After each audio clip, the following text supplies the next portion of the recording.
One heart, two women, and a surgical scissor. This isn't just a self-portrait, it's a war zone of love, pain, and identity.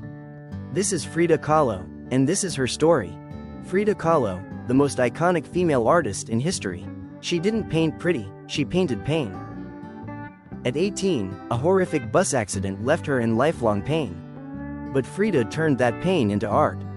In a world ruled by men, she painted her truth, raw, unflinching, unforgettable.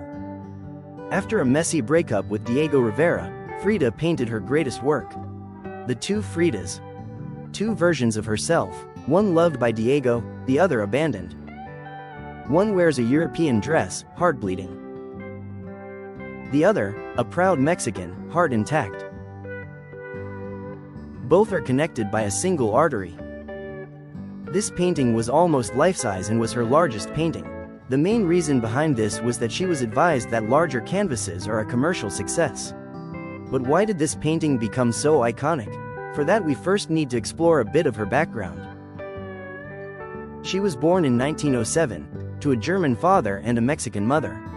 Frida Kahlo, a woman between two worlds. She grew up during the Mexican Revolution, shaped by politics, art, and resistance. In 1929, she married Diego Rivera, a man 20 years older. He was outgoing, she, introspective. Though their love was passionate, it was also painful. Affairs, betrayals, including one with her own sister. Further, a bus crash at 18 shattered her spine and her life. But from that wreckage came her art. Frida turned suffering into self-portraits, each one a mirror to her mind and body. She painted heartbreak, abortions, and loneliness, but also politics, myth, and Mexico. In My Dress Hangs There, Frida critiqued consumerism, draping tradition over chaos. She had just returned from Paris, where she dazzled the art world. But her personal world was in ruins. In this storm of fame and sorrow, she painted her most haunting masterpiece, The Two Fridas. At first glance, The Two Fridas looks like a simple portrait of two women, seated hand in hand. However, when we look closer, both are Frida herself.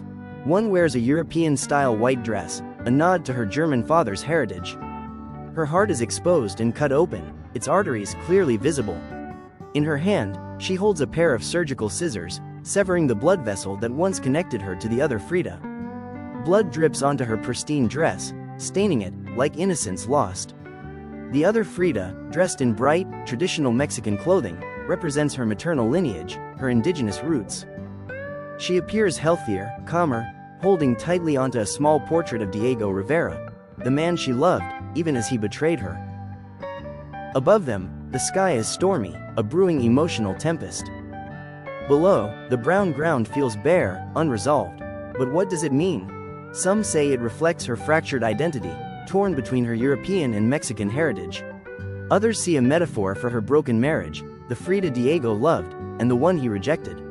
It may even echo her childhood, a time before tragedy and betrayal. She died young, but her art? Immortal, fierce, unforgettable.